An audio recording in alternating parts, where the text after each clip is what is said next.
I pledge allegiance to the flag of the United States of America and to the republic for which it stands, one nation, under God, indivisible, with liberty and justice for all.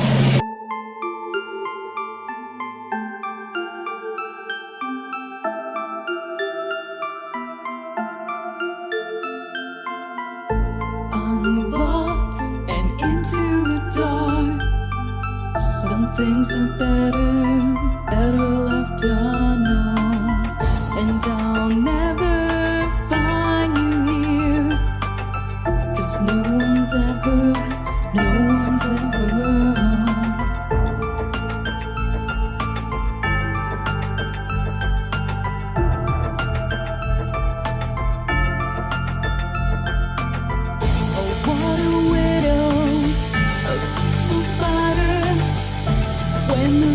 is clean, she's a sneaky hider. Hide the lies and the alibis.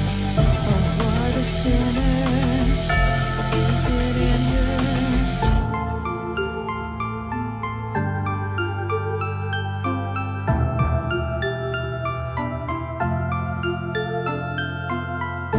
What's the truth in this riddle?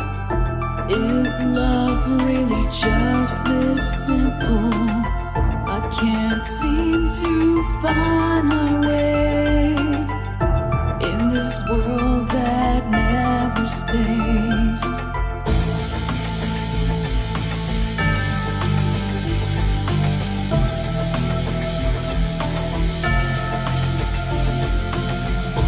What a widow, a peaceful spider.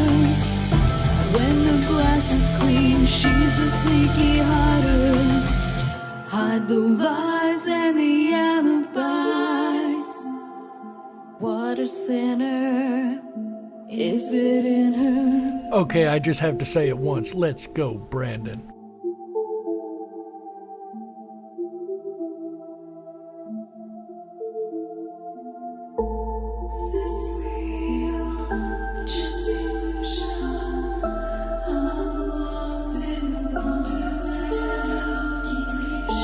You know I couldn't go all weekend and not do it.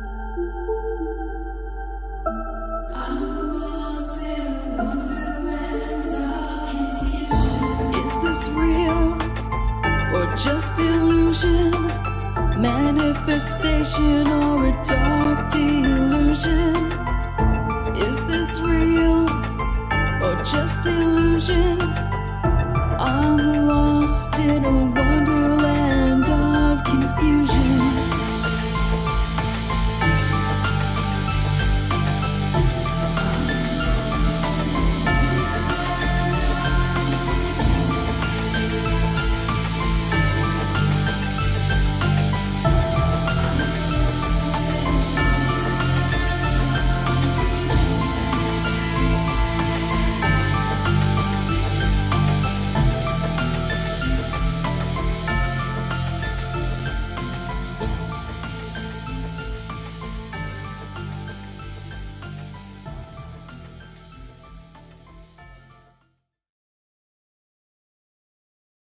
Ripon Rabbit Hole is a community-driven radio. At times the community comments may reveal prejudices and other beliefs that we or our sponsors do not condone. Views or opinions expressed by the community, callers, or guests, are those of the individual speaking and do not represent the views or opinions of this site. Ripon Common Sense content is intended for mature audiences only. Enjoy.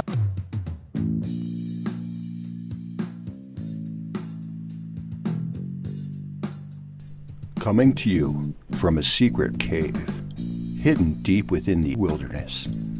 This is the Dark Wolf's Den Show.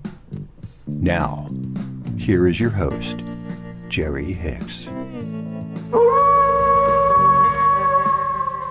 Hello, my fellow patriots and freedomists around the world. I am Jerry Hicks, also known as the Dark Wolf, and we are broadcasting live from a secret cave hidden deep within the wilderness of Tennessee. That's right.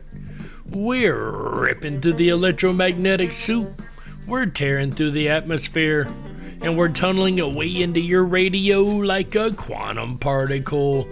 This is the Dark Wolf's Den Radio Show Freedom Flame series for Thursday, March the 17th, 2022. Happy St. Patrick's Day, by the way, folks.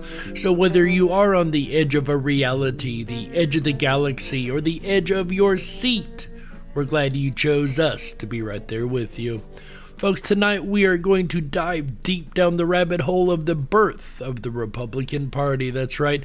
I hope everybody enjoyed our United We Stand event recap. This is going to be another event recap of a talk given earlier today in Ripon, Wisconsin. And we're going to dive down deep into this subject here in just a moment. But first, let's go ahead and see who all we have out here in our chat rooms, both on the Dark Wolf's Den Show as well as the Ripon Rabbit Hole YouTube channels. How we doing out here tonight, folks? And I see quite a few of you guys here. It's always so wonderful to spend time with you guys. I see Raider Champion over there. I don't know if I got the first person in the room. My live chat may have cut off one person. If so, I do apologize. It has not been the luckiest St. Patrick's Day for me, folks, but it has been fun. I'll tell you that much. My Life DIY says happy St. Patrick's Day. I do wish, once again, a happy St. Patrick's Day to each and every one of you guys out there. Errol Taylor says greetings all. Glad to see you, Errol. Gene Hochschalter. Great to see you here. Ripon Rabbit, of course. Mr. AJ himself hanging out. Sandy B, glad to see you. Flippin' Rob, as well as Maggie's Aces, dropping the clovers across the board. Love it. I could use all the luck I can get tonight, let me tell you, folks. Once again, it has been fun. Prairie Fire, great to see you, my friend. He says, evening, all evening, Prairie. Glad to have you along for the ride on this uber important Freedom Flame weekend, folks. I really get excited when I get to do these episodes. Excuse me, and especially in this very, very special weekend. If you do not know, if you are new and joining us, we will be celebrating the Freedom Flame on March 20th, coming up this Sunday. Make sure you set your calendars and make sure you are there with a candle and bells and whistles, I would like to think, as we celebrate the freedoms that we have in this wonderfully amazing country, with the Freedom Flame itself absolutely stands for. AJ over in the Dark Wolf's Den show chat. Glad to see you, AJ. Not to be confused with AJ. Euler Greg, glad to see you, my friend. Sandy B hopping over into the DWD, as well as My Life DIY. So glad to see every last one of you guys. And I mentioned a moment ago that what we are going over tonight is a talk given by an emeritus professor. We'll introduce him here in just a little while, but we need to get a little backstory, and we'll build to that here in just a bit, folks. And it's a long, deep rabbit hole, a lot to go through, a lot of fun, a lot of stuff coming your way, and we're going to get through it together. And whether you're listening on YouTube or around the world on Ripon Common Sense Radio Network, or even on the replay on BitChute or Rumble, we're glad to have every last one of you guys along for the ride. That's right. And before we do dive into the fun that was this evening's event, we have two more fun little segments to do, the first of which we call Today in History. On this day in 432 AD, St. Patrick, at about 16 years old, is captured by Irish pirates at his home in Great Britain and taken as a slave to Ireland. This is the traditional date given. Once again, that happened on this day in 432 AD, and that is today's segment of Today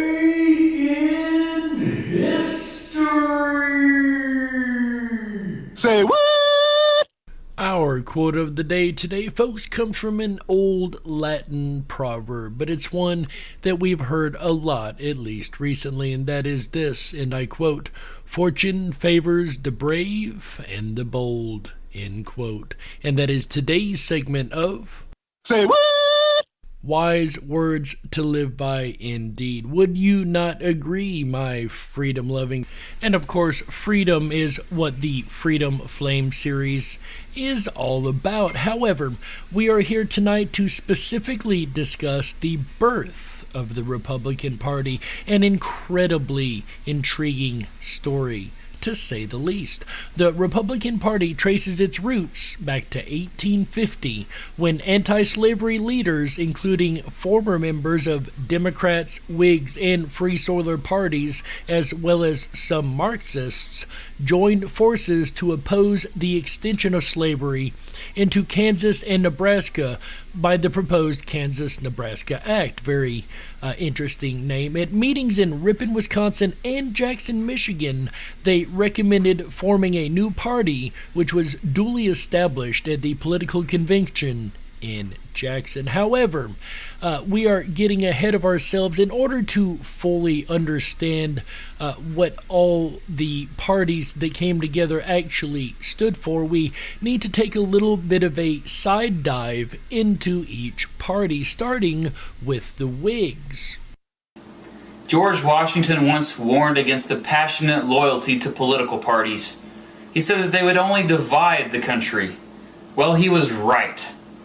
But throughout American history, there have been many political parties. One such political party was the Whig Party. Those are the ones that wore those strange white wigs, right? And let's just get this out of the way. No, nearly every member of the Whig Party did not wear wigs. That's not what I was taught when I was in school. Here is the story of the rise and the fall of the Whig Party. Once upon a time, there was a president named Andrew Jackson who really shook things up after he took office. To say that Jackson was controversial is an understatement. He expanded the power of the executive branch by doing things like destroying the Second National Bank of the United States, sending troops to South Carolina during the nullification crisis, and vetoing nearly every bill that came across his desk.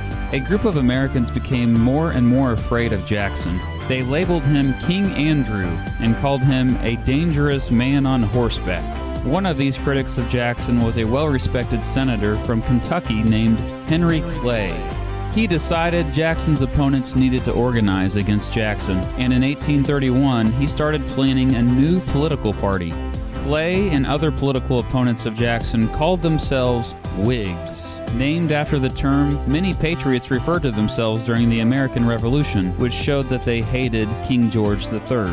The Patriots actually stole the term from the British Whig political party, which originated because of its anti-king stance. So to the people of the day, Jackson looked like somebody that was trying to be a king opposed to a president, kind of like somebody else I think we're all familiar with. The Whigs generally shared many beliefs. They all tended to like Henry Clay's American system, an economic plan that had three main ideas. One, have a high tariff to protect and promote industry in the United States. Two, have a national bank to encourage trade and loan money to businesses. Three, federal handouts for roads, canals, and other big internal improvements to help farming and to help the country grow and help the country stay connected. The Whig Party also supported the supremacy of Congress over the president and a more modern, market-oriented economy. Many Whigs would be kind of considered liberal by today's standards. They had radical ideas like arguing that all children had to attend school to teach moral values, and some even argued for the prohibition of alcohol.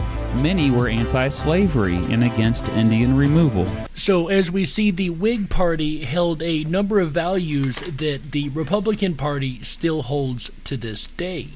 We also have another group of members that were in the Little White Schoolhouse, and those were Free Soilers. Fun fact, when you Google how many political parties are there in the USA, Google tells you 2. But And isn't that sad that the only answer, well, the first answer you get from Google is only two, when that's not really the case, is it? Yet again, Google is wrong. There are at least 39 other national political parties in the United States, and people don't know this because the United States has a two-party system, and the Republican and Democratic parties do dominate. I actually went through one night in the backstage with a group of us friends. Hi, Tyrone Jackson, glad to see you.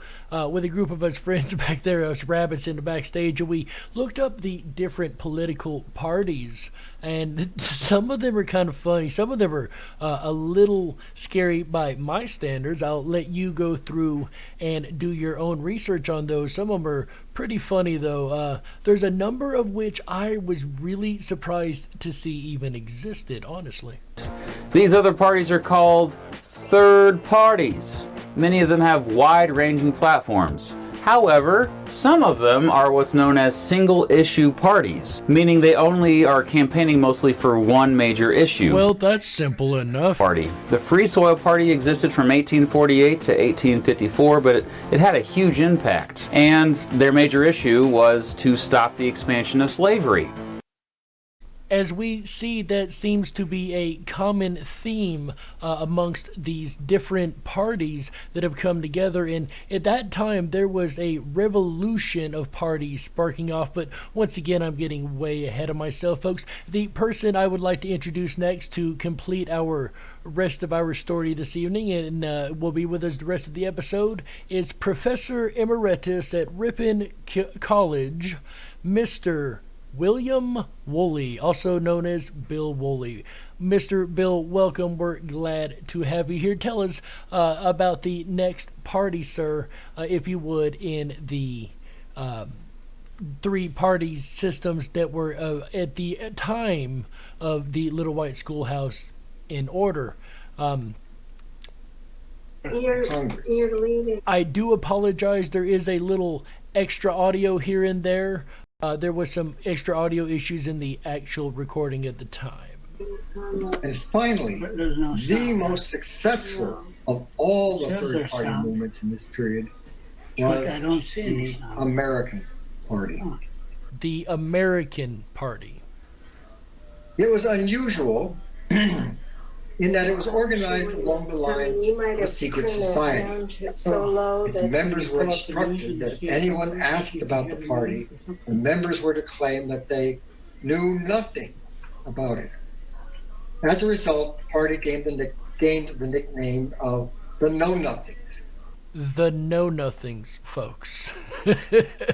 That sounds like a party I could back, the Know-Nothings. But it's funny because this grew out of what was supposed to be at the time a secret society, yet a political party. That's really an interesting thought to me. Kind of seemed like something I've heard before. The party was formed in 1843 as a response to fears regarding immigration, and especially Catholic immigration, with Irish immigration targeted in particular. I don't know any. As you can guess, the party was anti-Catholic, and it was fueled by fears that Catholics were part of a massive secret plot headed by the Pope to overthrow Protestantism in America. The party was very strong in the early 1850s, when it appeared that it might be the one to emerge as the successor to the Whig Party. What is significant about all this is that anyone who was 30 years old in 1854 would have seen the rise of 7 different national political parties in just 26 years.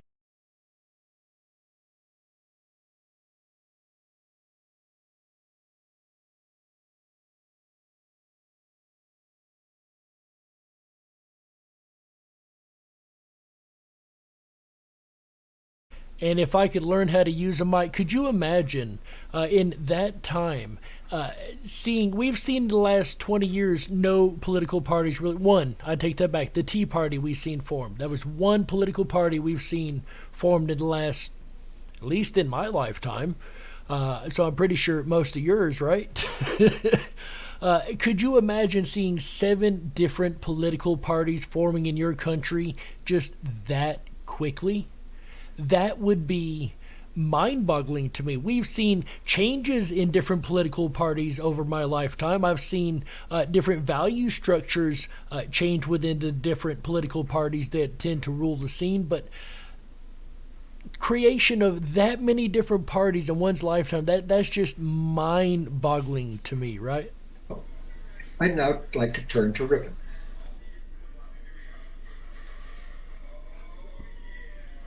Settlers began arriving in Ripon in the early mid-19th century. They came from a variety of areas, ranging from Canada to Virginia. But what is of crucial importance is that the overwhelming number came from just one area, Western New York. This would make sense. If one lived in Western New York and wanted to settle in the new lands in the West, by far the fastest, cheapest, most comfortable, and most efficient way to do that would be to travel a day or two to a Great Lakes port, take a schooner or a steamboat to Lake Michigan, and within a rather comfortable week, disembark in Sheboygan, Kenosha, Racine, Green Bay, or even Milwaukee. There one could take a pack horse or two west on any one of several existing Indian trails, many of which would have led them to the Ripon area. What is important about this, however? So these folks all were literally migrating at the time across the country and founding these new areas as America was just growing into the size that it is today. Is that in the 1830s and 1840s and even 1850s, Western New York was by far the most intellectually turbulent area in the country.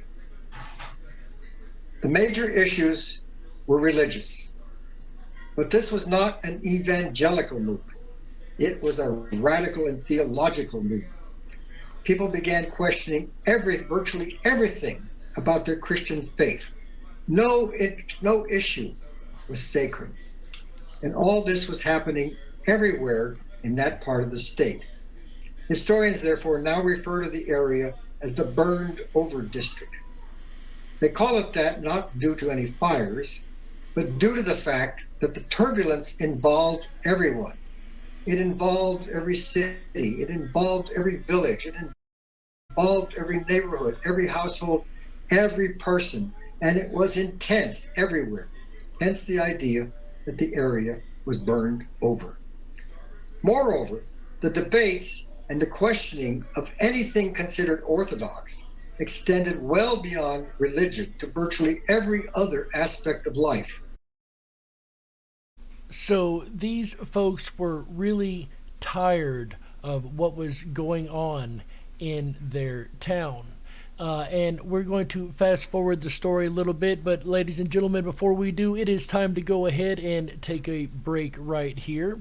So my name's Jerry Hicks, also known as the Dark Wolf, and you're listening to the Dark Wolf's Den radio show exclusively on Ripon Common Sense Radio Network, the Ripon Rabbit Hole.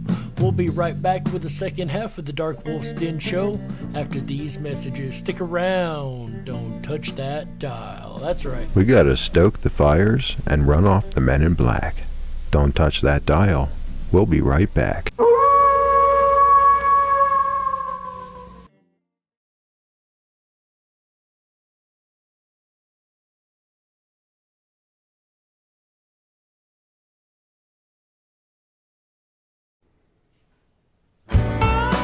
Oh yeah, Jerry Hicks on a Thursday night. Hi everyone, it's AJ the Ripon Rabbit. Are you enjoying your Freedom Flame weekend so far? I know I am. If you are and you haven't done so already, please make sure to jump on over to our website, riponrabbithole.com. That's RIPONRABBITHOLE.com. There you can sign up for your exclusive Backstage VIP pass. It's free to do so. It always will be. And it's going to give you unfiltered access down the rabbit hole to our privatized social media network where the conversation continues after the show. I'll return again tomorrow night to kick off the virtual Freedom Flame celebration as I'm joined virtually by a blast from the past. That's right, the founding father of the United States of America, an evening with Mr. Alexander Hamilton. We've come across new developments in time travel technology that's going to allow us to connect to the 1700s tomorrow night, Friday, March 18th. It starts at 7 p.m. Pacific, 10/9 Central, as all shows do. Come along as we journey down the time travel rabbit hole in an evening with Mr. Hamilton. Then Saturday night, we'll take a close look at Dwight D. Eisenhower. That's Saturday, March 19th. Again, starts at 7 p.m. Pacific, 10/9 Central, as all shows do. We'll journey down and explore the rabbit hole of the 34th President of the United States, Ike. And then, I can't think of a better way to end the weekend outright together with you than Sunday, March 20th, our 5th annual Freedom Flame broadcast live from Ripon, Wisconsin. Our virtual interactive broadcast honoring 168 years of the spark that lit the Freedom Flame. Now, this is an interactive broadcast, and it's going to happen a little earlier than normal broadcasts do. It's going to start at 4 p.m. Pacific. That's 6 p.m. Central and 7 p.m. Eastern. Make sure to mark your calendars and note that time change difference. Make sure also to have your candle along, ready to light with us when we send the virtual spark from around the world all the way to Ripon, Wisconsin, and rekindle the 2022 Freedom Flame. I'll have more details to share with you tomorrow as well with our evening with Alexander Hamilton, kicking off the virtual side of the virtual celebration, a 24-hour event celebrating the Freedom Flame in virtual Ripon. More details coming tomorrow night. We'll return you back to Jerry Hicks and the Dark Wolf's Den, covering the birth of the Republican Party for Thursday, March 17th. You're listening to the Ripon Common Sense Radio Network, home of the Freedom Flame, RiponRabbitHole.com.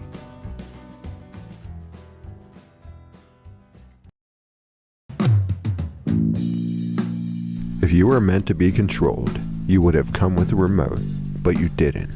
And that's why you listen to the Dark Wolf's Den Show. Now, here is your host, Jerry Hicks. That's right, I am Jerry Hicks, also known as the Dark Wolf, and welcome back to the second half of the Dark Wolf's Den radio show for Thursday, March the 17th, 2022.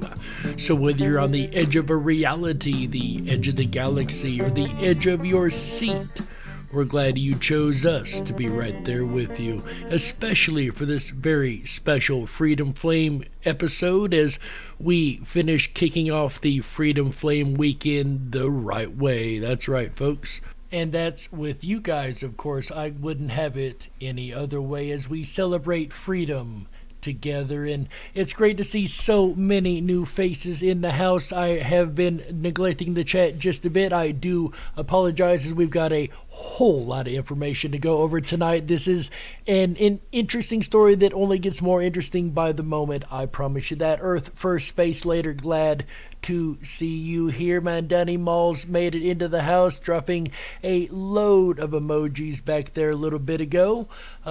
Good to see everybody here with us this evening. It's really, really great to celebrate holidays like this with you guys. And when we left our story, we had made it to Ripon, Wisconsin, Wisconsin, and we've understood that these folks were going through a lot of stuff coming out of different states, pioneering the country and forming new political parties, new ideologies, new stances. But one thing they had in common was the moral stance against slavery, and this becomes more and more important as we continue our story, as it should, slavery being one of the worst things that ever happened to this country, at least in this author's opinion or reporter's opinion. As we continue, we are going to pick up with a lady named Elizabeth Harris. Once again, the voice we are going to hear is Emeritus Professor at Ripon College, Dr. William Woolley. Come from New York. She came from Canada. But she and her husband, Thomas, lived in Ripon in the early 1850s. They then moved to Chatfield, Minnesota, because Thomas felt he could make his fortune by running a sawmill in a town that was just being built. After a short time in Chatfield, Elizabeth wrote to her mother a letter, which contained two sentences that I feel characterized Ripon in the 1850s, even though they were about Chatfield. She said, "I don't like Chatfield very much. The people here don't go to meetings." What she was saying, of course, was that in Ripon, which she had just left, people did go to meetings. And these were not meetings of the garden club variety, deciding when to hold the spring sale. They were meetings that discussed highly important issues in theology or politics or whatever else. Wouldn't it be wonderful to have those kind of meetings today, to actually sit and discuss, not scream and yell at each other, but discuss ideologies and theologies on an intellectual level opposed to I'm right, you're wrong level, in a way as to understand each other, not to win an argument that shouldn't even be occurring, because that's not discussion if you've already reached that point, right? Unfortunately, you don't see a lot of that today. You don't see a lot of real open adult discussion, mainly due to the lack of ability to do such on certain platforms that tend to... So in 1854, Ripon was a place that was unusual. Thank you, Doctor. I appreciate you taking the mic. And the fact that people liked to go to meetings where issues of national and even cosmic significance were discussed, and they felt it important to do so. And it was also a place where some of the citizens did not feel it to be at all presumptuous to think that they could change the world all by themselves. And I like that attitude. The people did not think it was out of the world to believe that they could make a difference. And if more people had that idea today, that we can make a difference if we try to come together under the banner of freedom, under the banner of Americanism, if we come together and just talk and discuss things, right? That, of course, gets us to one particular meeting from which came the effort to organize a new Northern political party that would be called the Republican Party. This did not happen by accident. Although, as we will find out, it almost didn't happen at all. Believe it or not, this becomes a miracle story in and of itself. It was the result of determined leadership from one person named Alvin Bovee. Bovee, of course, came from Western New York. He was a teacher, but also active in the various movements in the burned over district. He was also connected with many of the political leaders in New York, and especially with Horace Greeley. Greeley was the editor of the New York Herald Tribune. And we all know the persuasive power of a media, even especially at the time, as media was new. The things printed and shown to the people in mass print was a newer concept at the time, right? Which was then the closest thing in America to a national newspaper. He was also highly influential to the point that in 1872, he was a major political party candidate for president of the United States. Bovee moved to Ripon in 1850 to engage in real estate when he was 32, but he remained deeply interested in politics. After the election of 1852, he was convinced that the Whig Party was dead and traveled back to New York and met with Greeley. At the meeting, he explained that he felt the Whigs were history and that a new party should be created and that it should be called the Republican Party. Now this, of course, borrowing off the Jeffersonian Republicans that already did exist at the time. Interesting fun fact about the Jeffersonian Republicans, they would go on to become what we today call the Democrat Party, believe it or not. Greeley, he said, was enthusiastic about the idea, but then returned to Ripon to push his idea, and he pushed it for over a year, but without much success. So as fired up as he was, he went back and for over a year tried to get support for this new party, and it just wasn't working out for him that way, unfortunately. However, when word reached Ripon about the proposed Kansas-Nebraska Act, people were outraged, and Bovee saw this as his chance. In late February, he and a few associates called for a meeting to protest the proposed act. The meeting was held in a church on March 1st and drew an enthusiastic crowd. However, Bovee had planned how to turn the meeting to his advantage. After the people had expressed their anger and speeches were made, and when people were worked up, Bovee presented the meeting with a set of resolutions that he had written out ahead of time and suggested that the meeting vote its endorsement of these resolutions. There were a large number of the resolutions, but they contained a lot of angry denunciations of the Kansas-Nebraska Act that was working its way through Congress. So as we see revolutionary acts, and I say revolutionary to the point of these radical ideas at the time, we still see today the fact that we can stand up and get involved and do our part in our communities, as we are hearing in this amazing story here, and there's no telling who might get behind you and help support you in doing what you have to do to help out your community, right? Bovee also included a call for the formation of a, quote, Great Northern Party to oppose the extension of slavery into the territories. The resolutions were adopted unanimously and with great enthusiasm, giving Bovee what he considered to be a mandate from his community to begin the formation of his desired party. So at this point, he feels like he's got the go-ahead and the permission, the whole community behind him. A miracle story for sure. Could you imagine that today, somebody stepping up, a real America First, for instance, candidate stepping up and having just the entire community backing them? I mean, that could be any one of us, right? If you're doing what's right in moral stances, if you will, then it's amazing the people that will back you, and the story only gets better from here, folks. This, of course, would have required a second meeting, which would have been an organizational meeting. One would have expected that, having gotten his mandate, Bovee would have tried to strike when the iron was hot and have his second meeting as soon as possible. But apparently, he had trouble getting people to attend.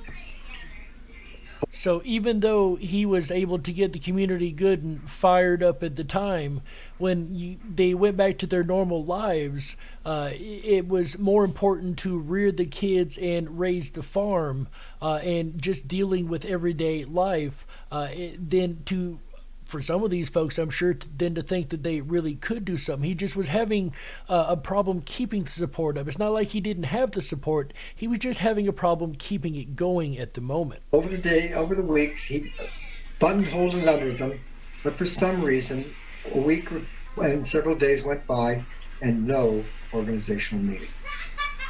What this meant, of course, was that despite the angry sentiment in town, people for whom political allegiances were central to their sense of identity were still highly reluctant to drop their old political loyalties, especially for a project that would almost certainly go nowhere.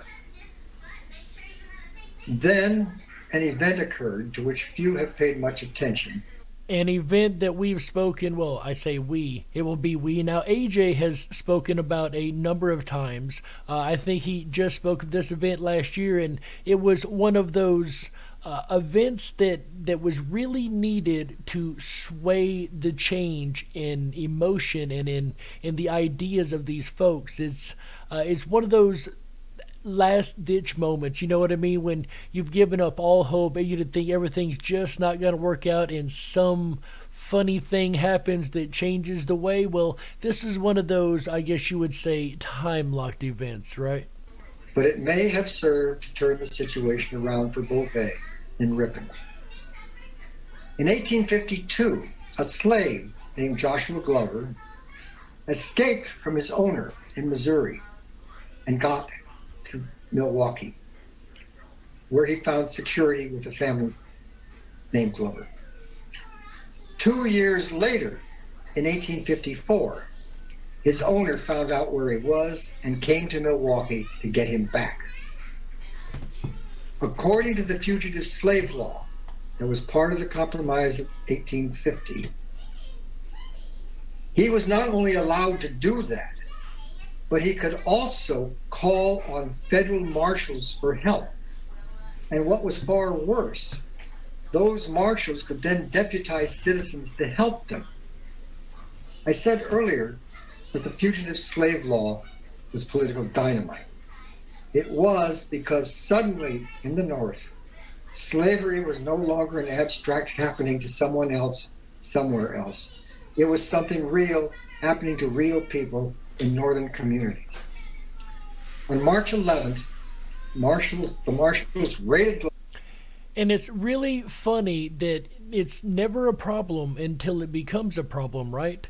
And that's something that I see today, and we're seeing a big change in, is it's never something that bothers people until it becomes a local issue. And when it starts affecting your local life, your actual daily routine, that's when it becomes a problem for folks. And that's exactly what happened here.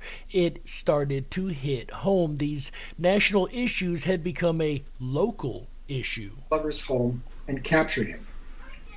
Glover apparently put up a huge fight, so that when he was brought out of his home, he was badly bruised and bleeding. The crowds were there, and the sight of Glover bleeding and trussed up Canada. What was critical about this was that the people who rescued Glover were normal citizens who would otherwise never ever consider breaking the law. And these folks, if you guys don't know, broke into a prison and extracted Mr. Glover after he had been imprisoned in the jails. And once again, this was an act of pure civil disobedience, but it was under the right moral grounds. But the capture of Glover seemed so inhuman that along with everything else, these normally law-abiding citizens felt they could no longer put up with the existence of slavery, and it was now time to stop talking and start acting. And of course, all this was for days in newspapers all over the state. And I think this may have caused a change of attitude in Ripon, because within a few days, Bovee suddenly had the people he wanted for his meeting. It only took one incident to completely turn the folks around. And this brings us up to March 20th, 1854, when the people had had enough. The Democrats, the Whigs, the Free Soilers, everyone around the area had enough backing behind them, had had enough. And they decided enough was enough. And they come together, 50 men, 3 women, and a child, in the little white schoolhouse in Ripon, Wisconsin, ladies and gentlemen. And they came together under an issue, a main issue. But it wasn't the only issue. Slavery was just one of many. Women's suffrage was more or less born in this same movement. As one of the leaders for women's suffrage was there, the way I understand it, that night. And we have information, folks, that is actually very, very unknown. This is probably the only show that you're going to hear this information on, unless it is, take that back, there's one other, AJ the Ripon Rabbit himself has a specific video with this information. We have the names of the 3 women that were there that night. As we always hear about all the gentlemen, Alvin Bovee, I can't remember the Mr. Chase, whose name I am escaped by just this moment. But we have the names of the men that were there and involved, but we now have the names of the women, folks, and as probably a radio first, I am going to read out those names. The first lady that attended this meeting was named Nancy R. Allen. Nancy Allen actually has a really, really important place in history, believe it or not. Her husband was related, and forgive me, I don't have the relation that it was, brother, cousin, whatever it may be, was related to a Civil War hero named Ethan Allen. Ethan Allen founded the state of Vermont. Really, really interesting fact of the day there. Another lady that was there was named Miss Bassett. And the last lady that was in the room was named Mrs. Chamberlain. And I thank AJ the Ripon Rabbit for giving me this information. And the reason that they were there in the room that night is because they wanted to make sure that women's suffrage was a part of the Republican Party's platform. In my lifetime, I have seen the Republican Party grow into something absolutely amazing. But if there's one thing that we can all agree, regardless of which party we are, is the fact that these folks did not just go into the little white schoolhouse and come out as a brand new political party. They did more than that. They were able to set aside the ideologies, the politics, the beliefs, the hardcore yes or no questions, and they were able to come together under the banner of freedom. And that is what is most important. That is the one issue that they fought for in the very beginning, and in my opinion have continued to fight for to this day. And that, ladies and gentlemen, is the story of the birth of the Republican Party. A story that almost wasn't so many times, and yet it was a miracle for sure. And that is no mistake. And in the end, folks, all you can do is appreciate what has come before us, learn what we may from those times, and only grow as a citizenry. Would you agree? In the end, folks, you be the judge.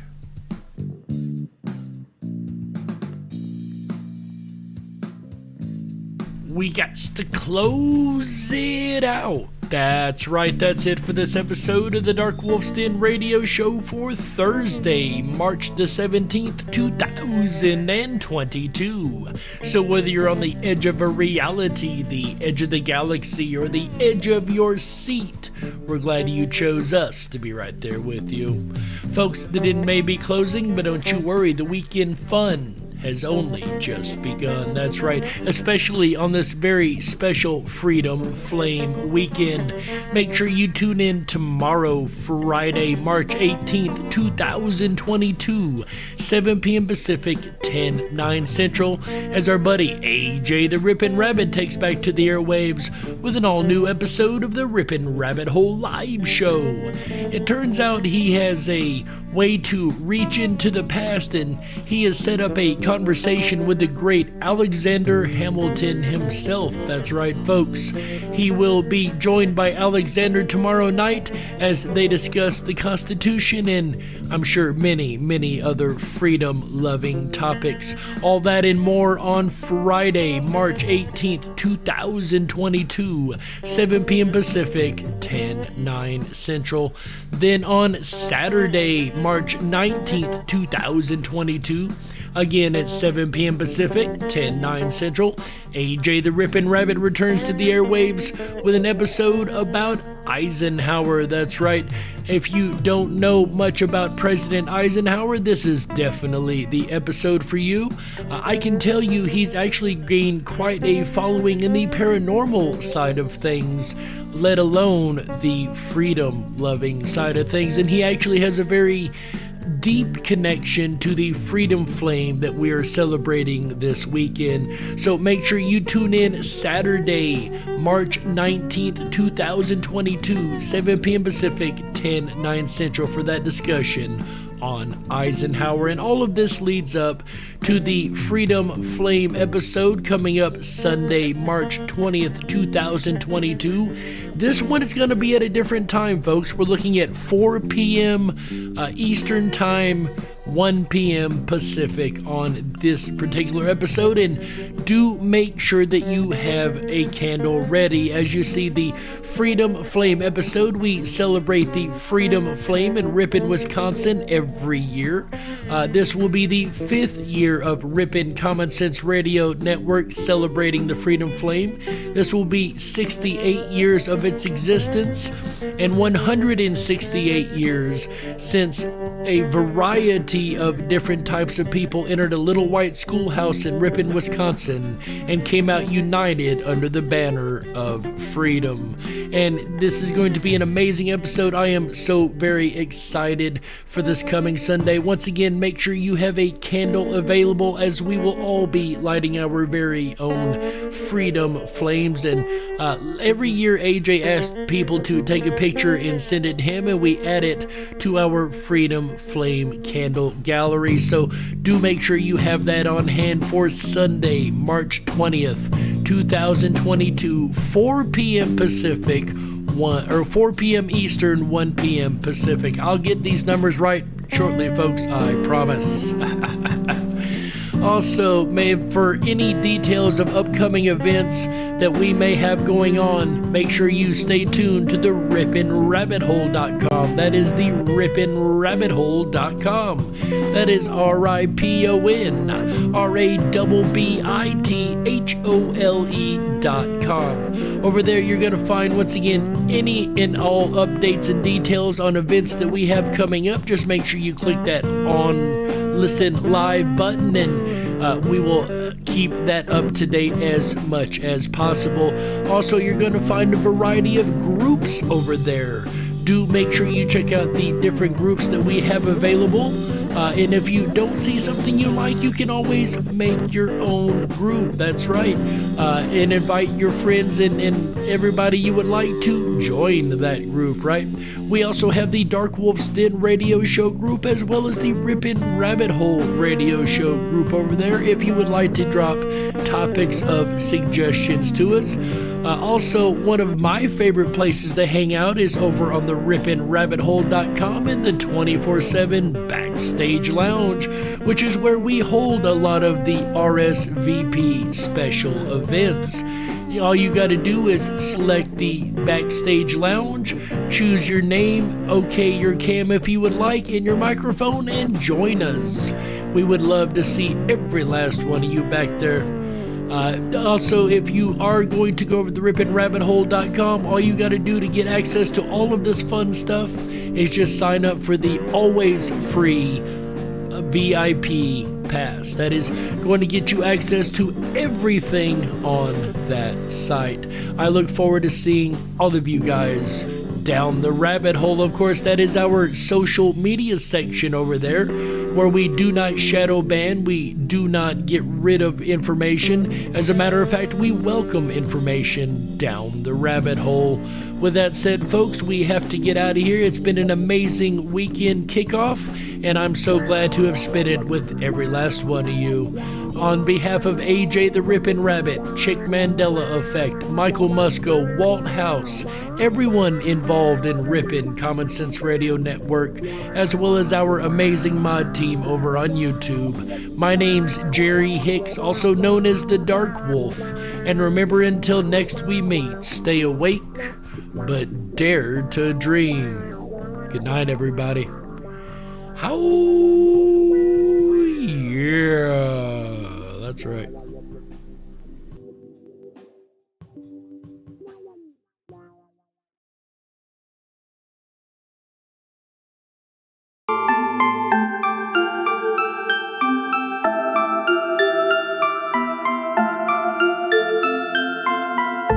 I'm lost and into the dark. Some things are better left unknown.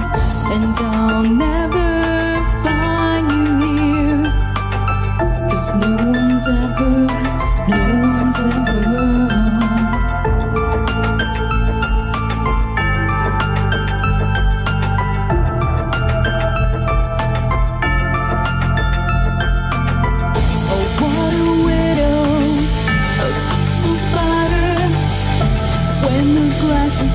she's a sneaky hider. Hide the lies and the alibis. Oh, what a sinner. Is it in her?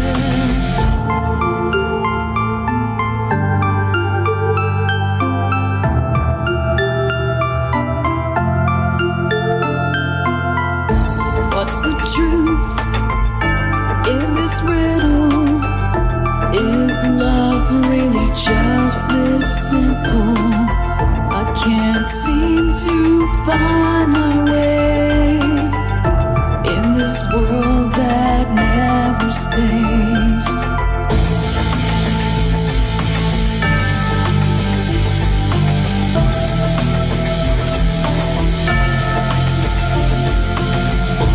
What a widow, a peaceful spider. When the glass is clean, she's a sneaky hider. Hide the lies and the alibis. What a sinner. Is it in her?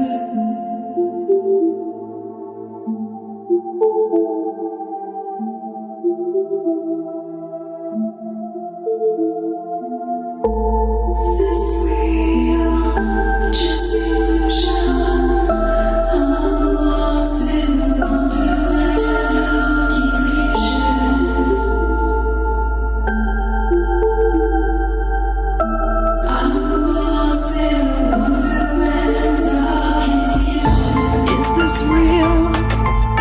Just illusion, manifestation, or a dark delusion? Is this real or just illusion? I'm lost in a wonderland of confusion.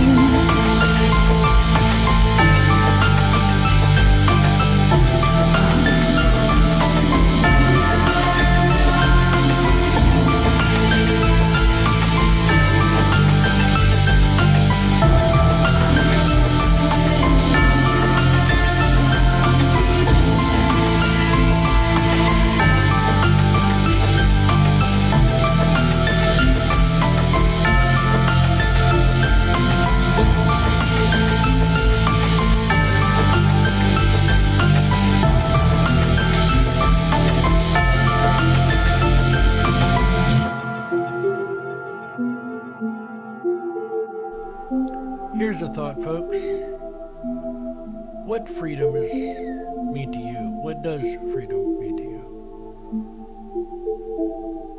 The Freedom Flame series has got to be one of the most free, right? Good night, folks.